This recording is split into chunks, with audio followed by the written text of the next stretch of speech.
সরকারের দ্বিতীয় অধ্যায়ের কাজ শুরু হয়েছে জানিয়ে প্রধান উপদেষ্টা ডক্টর মোহাম্মদ ইউনূস বলেছেন, এই অধ্যায়ের প্রধান কাজ হচ্ছে সুন্দরভাবে নির্বাচন করা। প্রধান উপদেষ্টার সভাপতিত্বে সচিবালয়ে অনুষ্ঠিত উপদেষ্টা পরিষদের বৈঠকে সূচনা বক্তব্যে একথা বলেন তিনি। বৈঠক শেষে ব্রিফিংয়ে এ তথ্য জানান প্রধান উপদেষ্টার প্রেস সচিব শফিকুল আলম। তিনি বলেন, গত এক বছরে উপদেষ্টার নেওয়া সিদ্ধান্তের হার ৭৮.৪১%, যা এ যাবৎকালে সর্বোচ্চ। আরও জানাচ্ছেন রাকিব হাসান। প্রধান উপদেষ্টা হিসেবে দায়িত্ব নেয়ার পর দ্বিতীয়বারের মতো সচিবালয়ে প্রবেশ করেন ডক্টর মোহাম্মদ ইউনূস। তার সভাপতিত্বে মন্ত্রিপরিষদ বিভাগের নতুন ভবনে অনুষ্ঠিত হয় উপদেষ্টা পরিষদের বৈঠক। বৈঠকের শুরুতেই দিক নির্দেশনামূলক বক্তব্য দেন প্রধান উপদেষ্টা। অবাধ ও সুষ্ঠুভাবে নির্বাচন আয়োজনের জন্য কেন্দ্রের প্রশাসন এবং মাঠ প্রশাসনকে কিভাবে কাজ করতে হবে সেই নির্দেশনাও দেন তিনি। বৈঠক শেষে আয়োজিত ব্রিফিংয়ে এসব তথ্য জানান প্রধান উপদেষ্টার প্রেস সচিব শফিকুল আলম। আজকে ইলেকশন কমিশন নিয়ে প্রথমে উনি যে বক্তৃতা দিলেন, এরপরে তেমন একটা আলাপ হয়নি ইলেকশন নিয়ে, বাট পুরো ক্যাবিনেটের, পুরো কাউন্সিল অফ অ্যাডভাইজার এখন পুরো মূল ফোকাসটা হচ্ছে কিভাবে একটা দেশে ফ্রি, ফেয়ার এবং খুব উৎসবের মতো ফেস্টিভ একটা ইলেকশন করা যায়। তিনি বলেন, প্রথম অধ্যায় শেষ করে দ্বিতীয় অধ্যায়ের কাজ শুরু করেছে অন্তর্বর্তী সরকার, যার প্রধান কাজ নির্বাচন সুন্দরভাবে করা। চিফ অ্যাডভাইজার তার ইন্ট্রোডাক্টরি রিমার্কসে বলেছেন যে আমাদের 5 তারিখে আমাদের প্রথম অধ্যায়ের শেষ হয়েছে। উনি বলেছেন যে আজকের থেকে দ্বিতীয় অধ্যায়ের শুরু, এবং উনি বলেছেন যে এই দ্বিতীয় অধ্যায়ের প্রথম এবং প্রধান কাজ হলো নির্বাচন সুন্দরভাবে করা।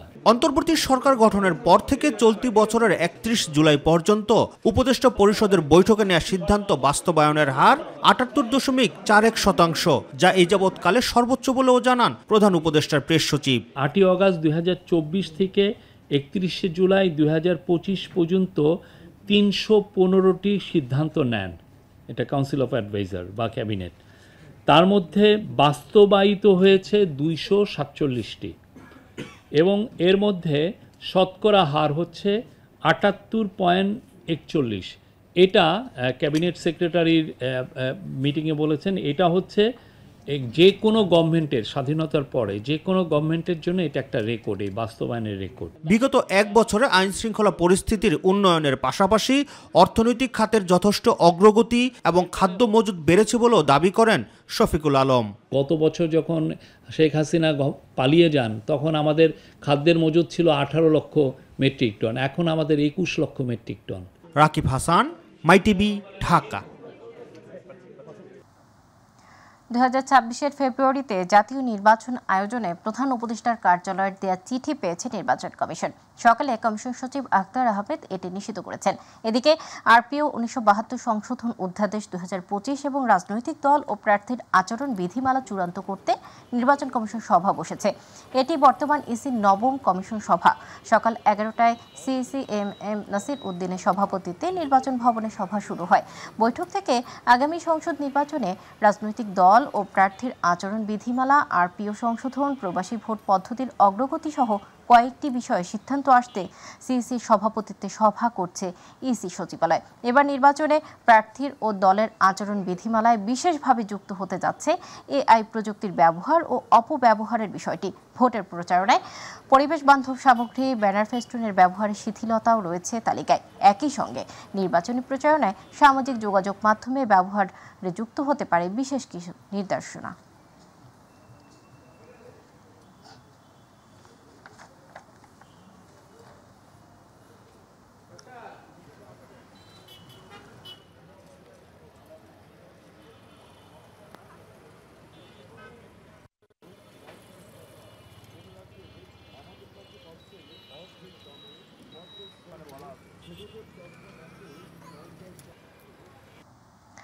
নানা সমস্যা ও বাধা বিপত্তি পাড়ি দিয়ে এক বছরে সরকারের কার্যক্রম সহজ ছিল না, তেমনি জাতির সঠিক আকাঙ্ক্ষাও পূরণ করতে পারেনি। একথা জানিয়ে বিএনপির স্থায়ী কমিটির সদস্য সালাহ উদ্দিন আহমেদ বলেছেন, দক্ষিণ বা উত্তরপন্থী নয় বিএনপি গণমানুষের দল।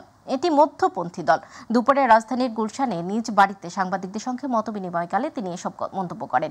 বিএনপি পরবর্তীতে সরকারে এলে প্রধান উপদেষ্টার রাষ্ট্র পরিচালনার ধারণাকে প্রতিফলন করবে বলেও জানান তিনি। বিএনপি মধ্যপন্থী দল, দক্ষিণ বা উত্তরপন্থী নয়, এটি গণমানুষের দল উল্লেখ করে সালাহউদ্দিন আহমেদ বলেন, রাজনৈতিক দলগুলোর মধ্যে আদর্শিক পার্থক্য থাকলেও জাতীয় স্বার্থে সবাই যেন এক জায়গায় বসতে পারে সেরকম পরিবেশ সৃষ্টিতে কাজ করছে বিএনপি। এই জন্য সব পন্থার সঙ্গে আলোচনা করা হচ্ছে। সবাই মিলে যদি আমরা নিরপেক্ষ, সুষ্ঠু, অবাধ এবং একটা গ্রহণযোগ্য, বিশ্বব্যাপী যাতে গ্রহণযোগ্যতা পায় সেরকম নির্বাচন অনুষ্ঠান করার জন্য প্রতিশ্রুতিবদ্ধ, সেই জায়গায় আমার মনে হয় না অন্য কোনো শঙ্কা থাকবে। যে সমস্ত সংস্কার প্রস্তাবগুলো ঐকমত্যের ভিত্তিতে গৃহীত হয়েছে তা পরবর্তী নির্বাচিত জাতীয় সংসদ বাস্তবায়ন করবে। আমরা সেটা অবশ্যই এটাকে অভিনন্দন জানাই, যে কারণ এটাই একমাত্র বৈধ, আইনি এবং সাংবিধানিক প্রক্রিয়া সংবিধান সংশোধনের। দর্শক, এই মুহূর্তে নির্বাচন কমিশনে আছেন সহকর্মী শিমুল খান, আমরা যুক্ত হচ্ছি তার সাথে। শিমুল, কমিশন বৈঠকের বিষয়ে আর কি কি তথ্য আছে আপনার কাছে, জানাবেন আমাদের।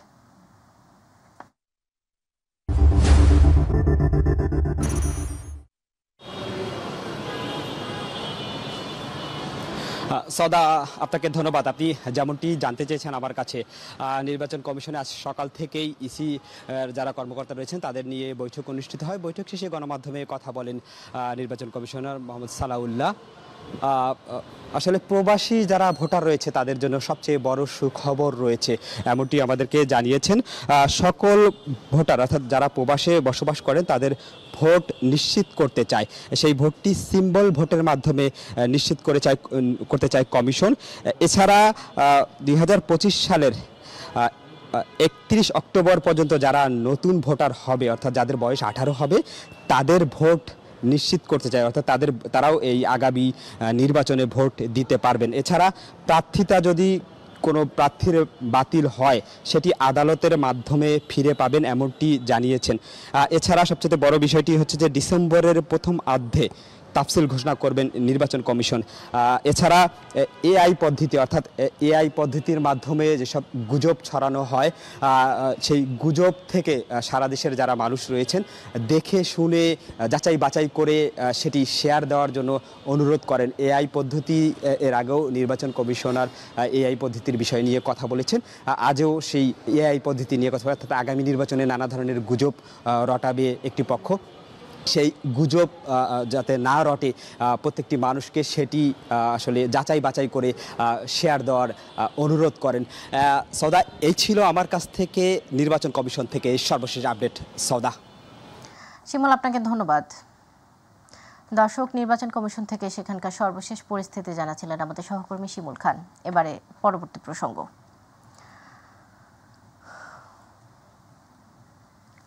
রমজানের আগে নির্বাচন দিয়ে সরকার জনগণের দাবি ও আকাঙ্ক্ষা পূরণ করেছে বলে মন্তব্য করেছেন বিএনপির সিনিয়র যুগ্ম মহাসচিব রুহুল কবির রিজভী। সকালে দিয়াবাড়িতে মাইলস্টোন স্কুলে বিমান বিধ্বস্তের ঘটনায় নিহত মাসুমা বেগমের পরিবারের সাথে সাক্ষাৎ শেষে সাংবাদিকদের প্রশ্নের জবাবে একথা জানান তিনি। রিজভী বলেন, অন্তর্বর্তী সরকারের কাছে দেশের জনগণ একটি স্বচ্ছ ও সুষ্ঠু নির্বাচন আশা করে। ভোট নিরপেক্ষ হতে সকল ধরনের সার্বিক সহযোগিতা করবে বিএনপি। জন আকাঙ্ক্ষার প্রতি শ্রদ্ধা জানিয়ে তিনি এই ঘোষণাটা দিয়েছেন। এবং আজকে আমরা যেটা খবরের কাগজে দেখেছি, নির্বাচন কমিশনকে প্রধান উপদেষ্টার কার্যালয় থেকে চিঠিও দেওয়া হয়েছে যে অতি শীঘ্র শিডিউল ঘোষণা করা এবং নির্বাচনী কাজকর্ম শুরু করা। আগামী ত্রয়োদশ জাতীয় সংসদ নির্বাচনকে সামনে রেখে চলতি বছরই দেশে ফিরবেন বিএনপির ভারপ্রাপ্ত চেয়ারম্যান তারেক রহমান। দেশে ফিরে নির্বাচন পরিচালনার পাশাপাশি জনগণের ভোটে ক্ষমতায় অধিষ্ঠিত হলে প্রধানমন্ত্রী হয়ে দেশের কল্যাণে কাজ করে যাবেন। মাই টিভির সাথে একান্ত সাক্ষাৎকারে এসব তথ্য জানান তারেক রহমানের পররাষ্ট্র বিষয়ক উপদেষ্টা হুমায়ুন কবির। ইউসুফ আলীর বিশেষ রিপোর্ট। 111 সরকার ক্ষমতায় আসার পর চাপের মুখে 2008 সালের 11 সেপ্টেম্বর পরিবারের সদস্যদের নিয়ে লন্ডনে পাড়ি জমাতে হয় সাবেক প্রধানমন্ত্রী বেগম খালেদা জিয়ার বড় ছেলে তারেক রহমানকে।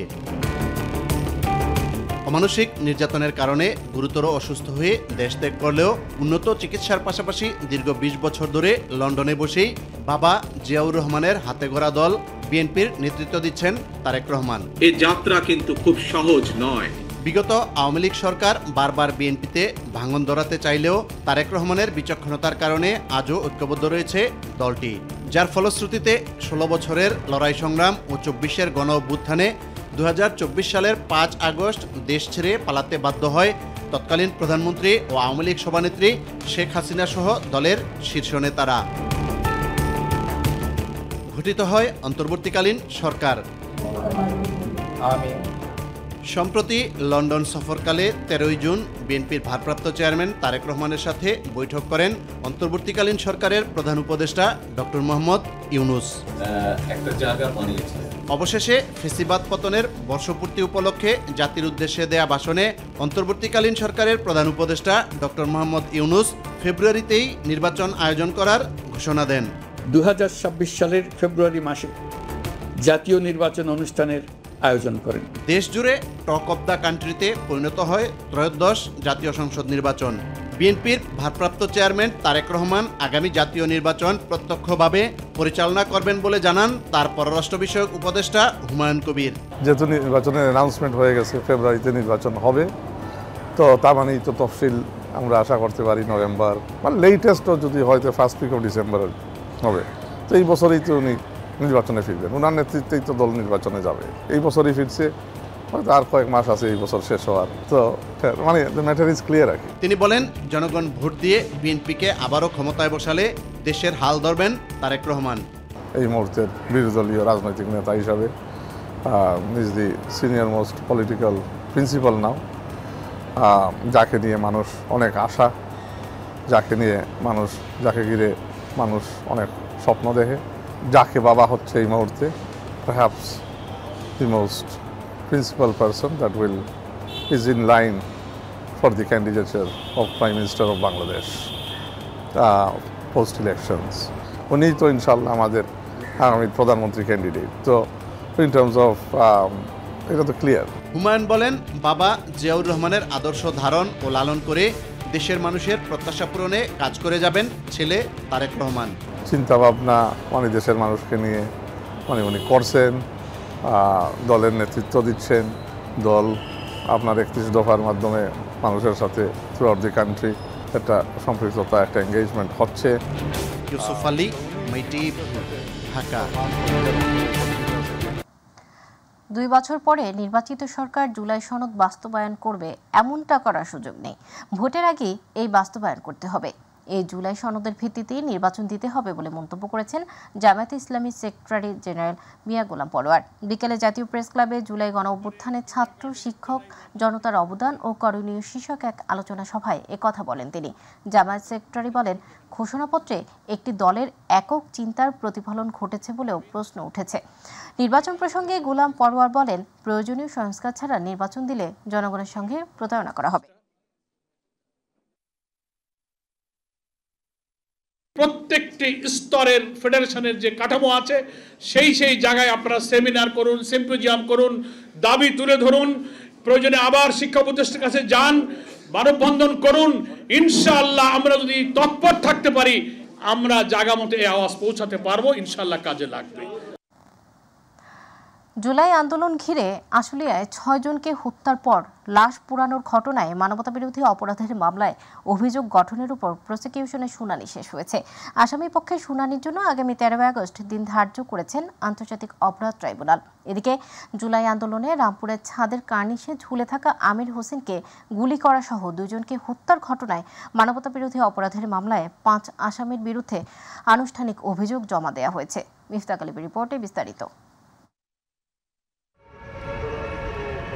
জুলাই আগস্ট আন্দোলন ঘিরে আশুলিয়ায় 6 জনকে হত্যার পর লাশ পোড়ানোর ঘটনায় মানবতা বিরোধী অপরাধের মামলায় অভিযোগ গঠনের উপর প্রসিকিউশনের শুনানি শেষ হয়েছে। আসামি পক্ষে শুনানির জন্য আগামী 13 আগস্ট দিন ধার্য করেছেন আন্তর্জাতিক অপরাধ ট্রাইব্যুনাল। আন্তর্জাতিক অপরাধ ট্রাইব্যুনাল 2 এর চেয়ারম্যান বিচারপতি নজরুল ইসলাম চৌধুরীর নেতৃত্বাধীন 3 সদস্যের বিচারিক প্যানেল এই আদেশ দেন। ট্রাইব্যুনালে ফরমাল চার্জের উপর শুনানি করেন প্রসিকিউটর মিজানুল ইসলাম ও প্রসিকিউটর গাজী এমএইচ তামিম। রাষ্ট্রপক্ষের শুনানি শেষে 1 সপ্তাহের সময় চান আসামিপক্ষের আইনজীবীরা। পরে আবেদন মঞ্জুর করে আগামী 13 আগস্ট দিন ধার্য করে ট্রাইব্যুনাল 2। আজকে প্রসিকিউশনের পক্ষে চার্জ হিয়ারিং আমরা কমপ্লিট করেছি। ডিফেন্স সময় চাওয়ায় অনারেবল ট্রাইব্যুনাল সন্তুষ্ট চিত্তে আগামী 13 তারিখ অর্থাৎ 13ই আগস্ট ডিফেন্সের শুনানির এবং তাদের কিছু আবেদন আছে সেই আবেদনগুলোর শুনানির জন্য দিন ধার্য করেছে। হত্যার পরে অথবা জীবিত অবস্থায় এই 6 জনকে যে পুড়িয়ে তাদের শরীর বিকৃত করে দেওয়া হয়েছে, এটাকে আমরা বলেছি যে এটা হলো আদার ইনহিউম্যান অ্যাক্ট, মানে অন্যান্য অমানবিক আচরণ করার অপরাধ। এটাও একটা ক্রাইমস এগেইনস্ট হিউম্যানিটি। এদিন সকালে এই মামলার 8 আসামিকে কারাগার থেকে প্রিজন ভ্যানে ট্রাইব্যুনালে হাজির করে পুলিশ। এদিকে জুলাই আন্দোলনে রাজধানীর রামপুরায় ছাদের কার্নিশে ঝুলে থাকা আমির হোসেনকে গুলি করা সহ 2 জনকে হত্যার ঘটনায় মানবতাবিরোধী অপরাধের মামলায় 5 আসামির বিরুদ্ধে আনুষ্ঠানিক অভিযোগ জমা দেওয়া হয়েছে। কার্নিশে ঝুলেছিল একজন ব্যক্তি, তাকে গুলি করা হয়েছিল। একজন বাড়ির ভিতরে একজন শিশুকে কোলে নিয়ে তার দাদি ছিল, সেই শিশুর মাথার এক পাশে গুলি লেগে আর এক পাশ দিয়ে বের হয়ে যায় এবং আরও একজনকে হত্যার অভিযোগে সাবেক ডিএমপি কমিশনার হাবিবুর রহমান সহ 5 জনের বিরুদ্ধে আমরা ফরমাল চার্জ দাখিল করেছি। আন্তর্জাতিক অপরাধ ট্রাইব্যুনাল 1-এ প্রসিকিউশনের পক্ষে ফরমাল চার্জটি দাখিল করেন প্রসিকিউটর মোহাম্মদ ফারুক আহমদ। মিফতাক আলী, মাই টিভি, ঢাকা। রংপুরের বেগম রোকেয়া বিশ্ববিদ্যালয়ে বেরোবির উন্নয়ন কাজের অর্থ আত্মসাতের অভিযোগে দুদকের করা মামলায় প্রতিষ্ঠানটির সাবেক উপাচার্য নাজমুল আহসান কলিমুল্লাহকে কারাগারে পাঠানোর আদেশ দিয়েছেন আদালত। রোববার এই আদেশ দেন আদালত। এর আগে বেরোবির সাবেক উপাচার্য AKM নুরুন নবী, নাজমুল আহসান কলিমুল্লাহ সহ 5 জনের দেশত্যাগে নিষেধাজ্ঞা দেন আদালত। এদিন ঢাকা মহানগর সিনিয়র স্পেশাল জজ জাকির হোসেন গালিবের আদালত দুদকের আবেদনের পরিপ্রেক্ষিতে এই আদেশ দেন। দুদকের পক্ষে সহকারী পরিচালক মিনহাজ বিন ইসলাম নিষেধাজ্ঞার আবেদন করেন। এর আগে ডক্টর নাজমুল আহসান কলিমুল্লাহকে গ্রেপ্তার করে ডিবি। দুদকের মামলায় রাজধানীর মোহাম্মদপুর থেকে তাকে গ্রেপ্তার করা হয়। সিঙ্গাপুর ও মালয়েশিয়ায় 195 কোটি টাকা পাচারের অভিযোগের মামলায় বহিষ্কৃত যুবলীগ নেতা জিকে শামীমকে 10 বছরের কারাদণ্ড থেকে খালাস দিয়েছেন হাইকোর্ট। বিচারপতি ASM আব্দুল মুবিন ও বিচারপতি মোহাম্মদ জাবিদ হোসেনের হাইকোর্ট বেঞ্চ দুপুরে জিকে শামীমের আপিল মঞ্জুর করে তাকে খালাস দেন। 2023 সালের 17 জুলাই জিকে শামীমকে 10 বছরের সাজা দিয়েছিলেন ঢাকার একটি আদালত। 2020 সালের 10 নভেম্বর একই আদালত এই মামলায় জিকে শামীম এবং তার 7 দেহরক্ষীর বিরুদ্ধে অভিযোগ গঠন করে। পুলিশের অপরাধ তদন্ত বিভাগ CID অভিযুক্তদের বিরুদ্ধে 2020 সালের 4 আগস্ট চার্জশিট জমা দেয়।